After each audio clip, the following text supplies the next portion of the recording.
The Word of God is alive and powerful, sharper than any two-edged sword, piercing even to the dividing asunder of soul and spirit, and of the joints and marrow, and is a critic of thoughts and intents of the heart. All Scripture is God-breathed, and is profitable for doctrine, for reproof, for correction, for instruction in righteousness, that the man of God may be mature, thoroughly equipped unto all good works. Study to show thyself approved unto God, a workman that needeth not to be ashamed, rightly dividing the word of truth. In preparation for our study of the Word of God, the next few moments are devoted to silent prayer. Our objective to prepare ourselves for the study of the Word of God, which is the most important thing we do in this life. Now I know there are many things that you find to be important, stimulating, entertaining, exciting, even thrilling. But there is nothing more important than what you are going to do in the next an hour or so, or 30 minutes, and to sit still, to concentrate, to assimilate the information requires all of the objectivity, all of the self-discipline, all of the concentration, so that God, the Holy Spirit, can provide by controlling your life. And therefore, it is imperative that you have the privacy of your priesthood in order to confess, if necessary. Confess your sins in order to be filled with the Spirit as we fulfill this important function. Name all your sins, confess your sins, mental attitude sins, sins of the tongue, or overt sins, because they become barriers to the study of the Word of God. Therefore, let us pray.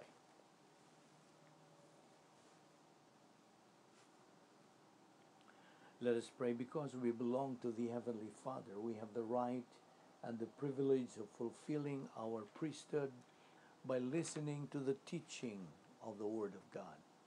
We recognize that our growth, our orientation to life, our understanding of your plan, your purpose, your design for each one of us is based upon the constant, daily, consistent assimilation of the Word. We recognize that there is no substitute for this Word, that there is no capacity for our life that can be in any way counterfeited apart from what we have because of Thee. Thank you, Father, for your faithfulness. Thank you for providing for us this portion of your Word. May God, the Holy Spirit, now sanctify it to the nourishment of our soul. For we ask it in Christ's name. Amen. Well, once again, we are here in good health, alert, with a clear mind, alive and kicking, all because of God's mercy, love, courtesy, and grace of God. We don't deserve it. We don't earn it, nor work for it. Why? Because it is grace. Now, first of all, what is your priority in life? Is it your job? Is it your loved ones? Is it your car? Is it your bank deposits? Your wealth? Is it anything you think is valuable to you? Well, every individual person has his own priority in life, and that's his privilege and right. What's important is that he is contented and happy with that kind of priority. But most especially, its ultimate end result is positively beneficial and is God's Word.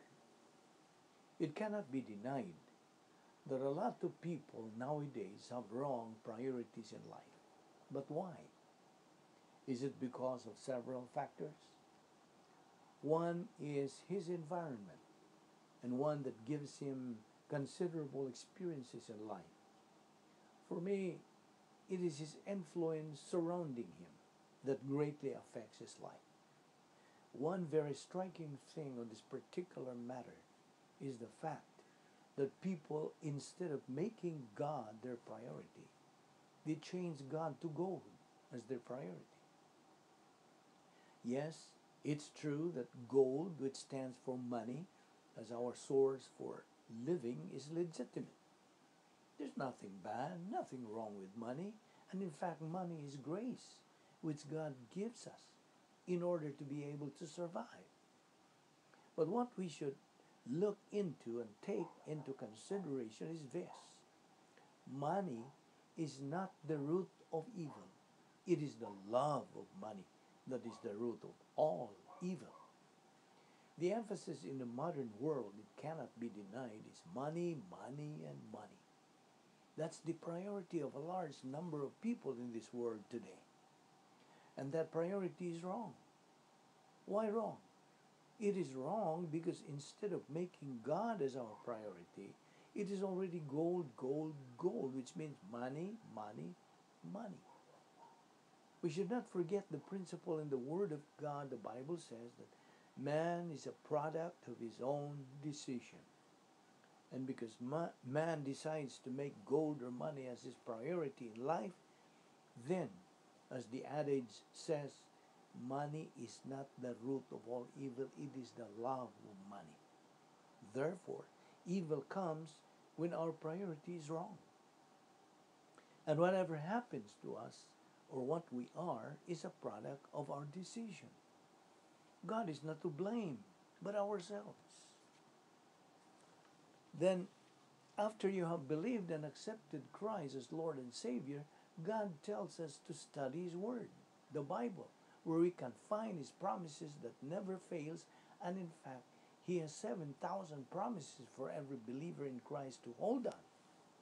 That is supposed to be our priority. And did you remember God's Word? Seek ye first the kingdom of God and His righteousness, and all these things shall be added unto you. So, after you have received Christ as your Lord and Savior, we have to follow God's mandate in 2 Peter 3:18, but grow in grace and in the knowledge of our Lord and Savior, Jesus Christ. So, we have to feed our soul. By studying God's Word, it is tantamount to feeding our soul. And we feed it not only on a weekly basis, but on a daily basis, just as we eat material food for our body on a daily basis. So by studying God's Word every day, we are feeding our soul every day so that it grows spiritually until it reaches maturity. And by reaching maturity, we can have capacity for life, for love, for happiness, and for blessing. That way, we glorify God. That way, we become real and good Christians and become a model to be emulated. We become assets to society, thus making a big contribution not only to our country, but most especially to God, the author of all and the giver of all. It is therefore essential to study the Bible, which is the greatest and best book ever written, because it contains God's inerrant word, the only book where we can learn what should be our right priority in life in order to reach capacity for life. In other words, we would be able to prioritize the giver rather than the gift. Let us therefore make God and His Word our priority, and we are sure to become winners in life rather than making money our priority, which assures you of becoming a loser in life. Finally, God in His Word, as found in His Word, in Matthew 6:33, again I quote, "But seek ye first the kingdom of God and His righteousness, and all these things shall be added unto you." Well, as one man was wearing his t-shirt with the following printed words, a very popular definition of the Bible, B as in basic, I instruction, B before, L leaving, E earth. So basic instruction before leaving earth. Yes, it is the basic instruction before leaving this earth. So let us start studying this basic instruction, the inerrant Word of God, the key to a successful, meaningful, purposeful, and abundant Christian life. So, what do you think on this, my friend? Another note, for us, we love America. Do you? We love America because this is now our home, right? And besides, God has put us here in America for a purpose, correct? This country, America, undoubtedly the greatest nation in the world, is God's geographical will for us. Can you not imagine the suffering and hardships faced by our countrymen back home? And how they wish they could find a way to come to the United States? And can you not imagine how blessed we are to be enjoying the tremendous economic prosperity and prestige that America currently enjoys in a country which is a client nation to God?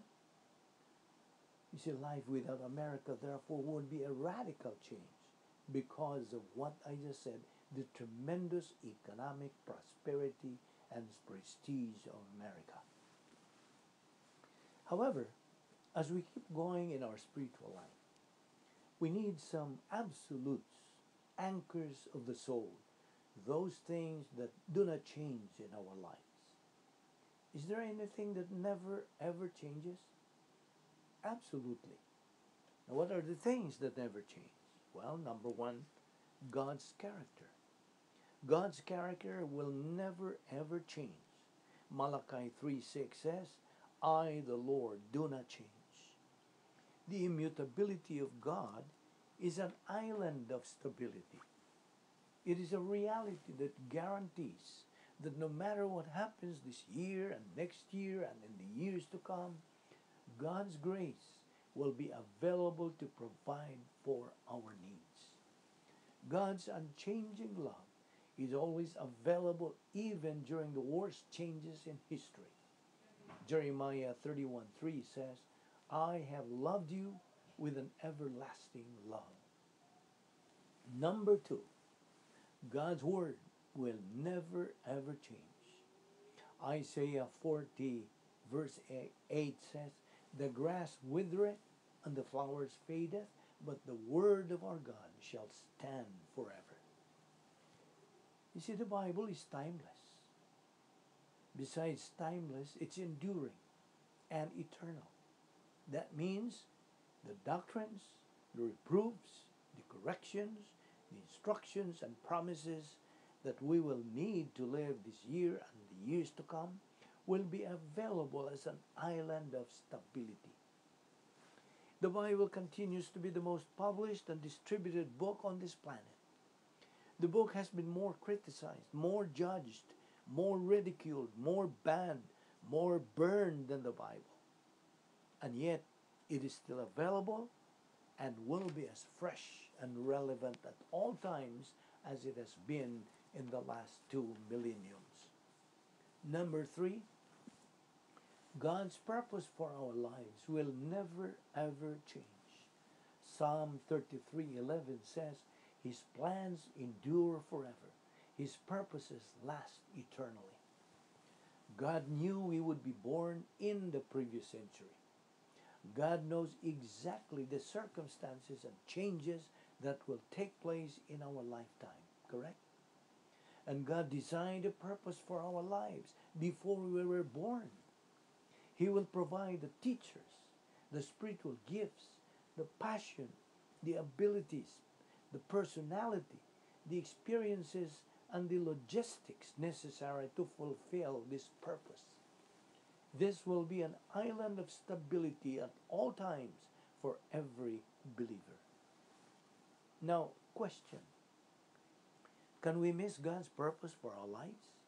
Answer, absolutely. Now tell me, how can we miss it? Well, we can miss it by unbelief, neglect, disobedience, rebellion, laziness, arrogance, etc. And that's the great tragedy of millions of people in America and billions around the world. Question. Can we get back on track after making bad decisions and wasting years of our life. Absolutely. And that's the greatest challenge of our ministry. Isaiah 1:18, Jeremiah 15:19, Romans 8:28. But the most basic thing every believer should always be aware of and be prepared to use toward unbelievers is the doctrine of salvation. First of all, here is the cross. Picture to you the cross representing the point of salvation. Old Testament salvation was through faith in Christ. They look forward to the cross by faith, just as today we look back to the cross also by faith. Salvation always has been and always will be through faith in Jesus Christ. As John 3:36 declares, "He that believeth on the Son hath everlasting life, and he that believeth not the Son shall not see life, but the wrath of God abideth on him." The only difference between the Old and the New Testament salvation is where the individual lives historically with regard to the cross. Apart from that, there is no difference. There is only one Savior. Because there is only one Savior, then there is only one way of salvation. Jesus says, "I am the way, the truth, and the life. No man cometh unto the Father but by me." John 14:6. Acts 4:12. "Neither is there salvation on any other under heaven given among men, whereby we must be saved." Therefore, like I just said, since there are only one Savior, there is only one way of salvation. That one way of salvation is faith in the Lord Jesus Christ. Faith alone in Christ alone. Therefore, people were saved in the Old Testament exactly the same way they were saved in the New Testament, by believing in the finished, efficacious work of Jesus Christ on the cross. Now, picture to you a top circle and the bottom circle. In the top circle, that is what we mean by eternal relationship with God. You are put in union with Christ. The Holy Spirit picks you up at the moment of salvation and puts you in union with Christ. And that union is eternal. No one can pluck you out from the hand of God. No one. Not even the demons, Satan and his demons and principalities or power can pluck you out from the hand of God. You are eternally in union with Christ. That is the top circle. On the bottom circle is the fellowship sphere, temporary relationship, temporary fellowship. So, the union with Christ on the top circle is the eternal family relationship with God. Once a member of the family of God, always a member of the family of God. Once saved, always saved. Question: how do we enter into a human family? The answer is by birth. How do we enter into a spiritual divine family? Also by birth. You see, it is every single believer's responsibility to witness for Christ. The believer can witness for Christ either through his lips or through his life. When, as a believer, you witness for Christ, always remember this: make the issue out of the issue and make the issue clear and get accurate doctrine. As a matter of fact, every believer is a missionary. Every believer has a spiritual ministry. Every believer in Christ is a salesman for Christ, carrying a perfect product, message of salvation. Why perfect? Because it bears an eternal warranty. And do you know what? This product, which has an eternal warranty, is free. Why free? Because someone has already paid it up for you. All one has to do is simply to accept it by faith.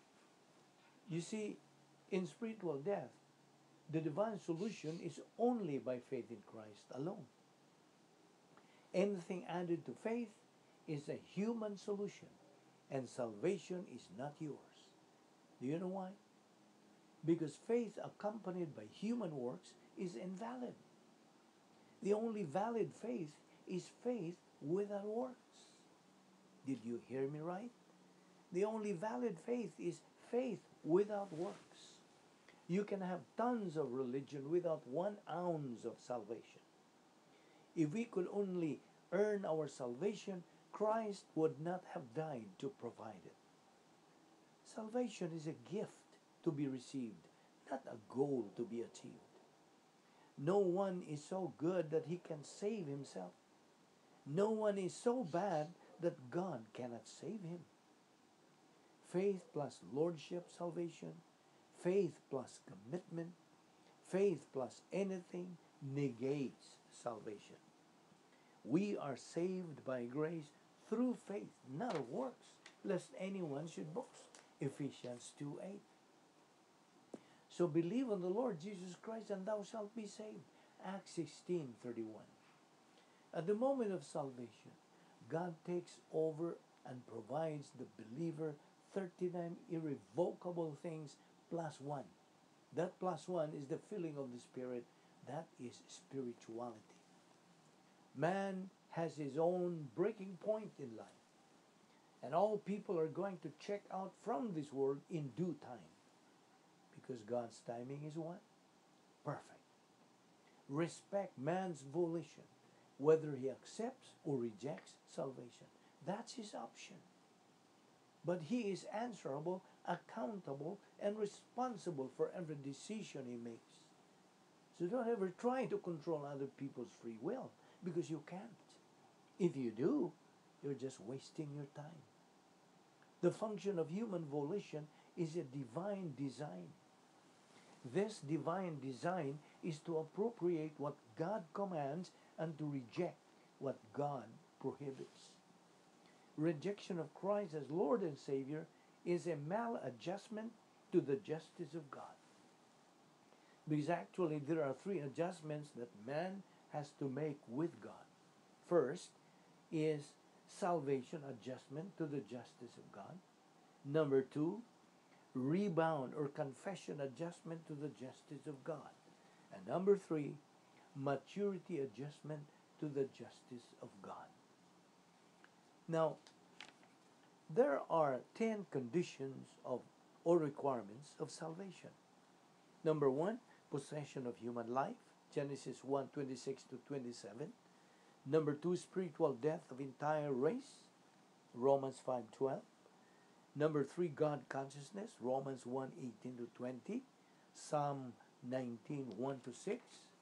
Number 4, universal grace, Romans 1:18 to 20.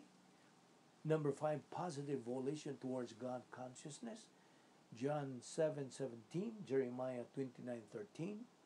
Number 6, provision of salvation, the finished work of the Lord Jesus Christ, Romans 1:18, 2 Corinthians 5:14, Hebrews 2:9, 2 Peter 2:1.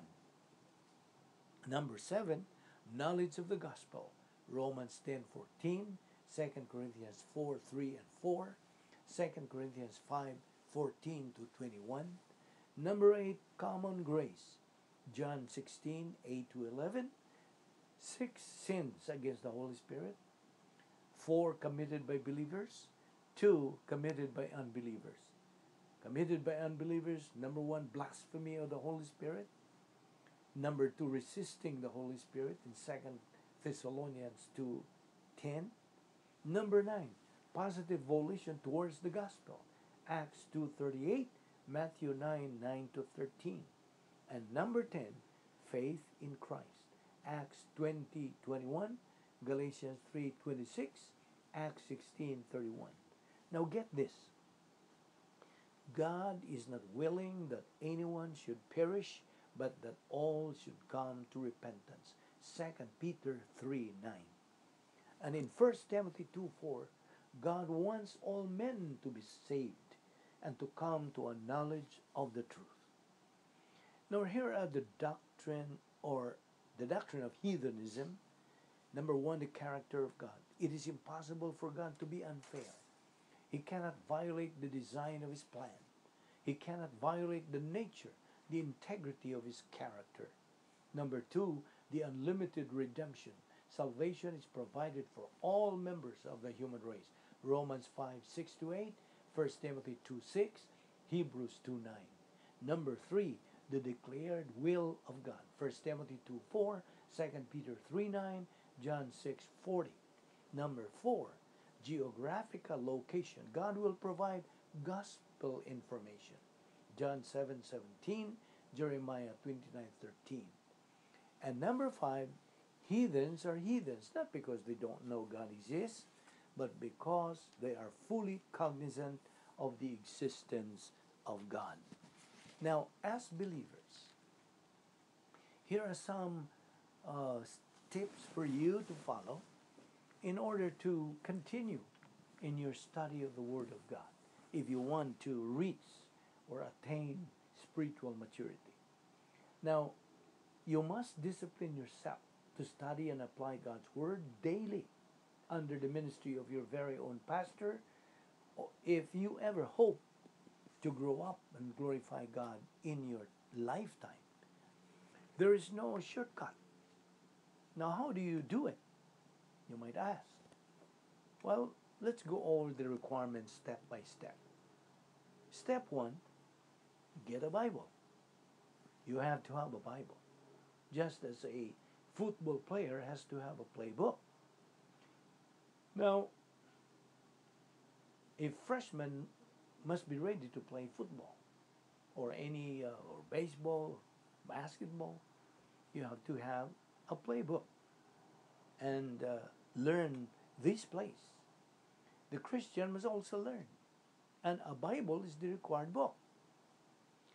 The Bible is not a novel, and you are not going to impress God if you read it in 1 year and don't understand what it says. The Bible is a textbook, and it is designed to be taught to you by a man who has the spiritual gift called pastor teacher, as taught in Ephesians 4:11-13. So to grow up, you must have a Bible and a teaching pastor. And we will continue discussing on this next time, and we encourage you to follow and continue following our Bible study through the YouTube. The scripture declares God in this manner loved the world that he gave his only born Son, that anyone believing in him may not perish but have everlasting life. For God sent not his Son into the world to condemn the world, but that the world through him might be saved. He that believeth on him is not condemned, but he that believeth not is condemned already, because he hath not believed in the name of the only begotten Son of God. Jesus Christ went to the cross. He died for the sins of the human race. He removed the barrier between man and God so that man can step across into eternal life by trusting in Christ as Savior. And therefore, as you sit here while listening to this Bible study with your eyes closed, to assure you of privacy, you have the option right now of making the greatest decision in life, the decision that brings you everlasting life, deliverance from the wrath of God to come, the lake of fire. Becoming a member of the royal family of God, having righteousness imputed to you permanently. And that is the decision to trust in Christ as your Savior. To believe that he died on the cross for the sins of the world. That's the only thing that you have to do to get eternal life. That's the only thing that you can do to get eternal life. You cannot do anything else. In response to the question, sirs, what must I do to be saved? The answer came back, believe on the Lord Jesus Christ, and thou shalt be saved. The way to eternal life is faith in Christ. Therefore, believe on the Lord Jesus Christ, and thou shalt be saved. Let us pray. Father, we are indeed grateful for the privilege of studying your word so briefly. We ask that you will open our hearts to these things, increase our perception, our comprehension of them, for we ask it in Christ's name. Amen.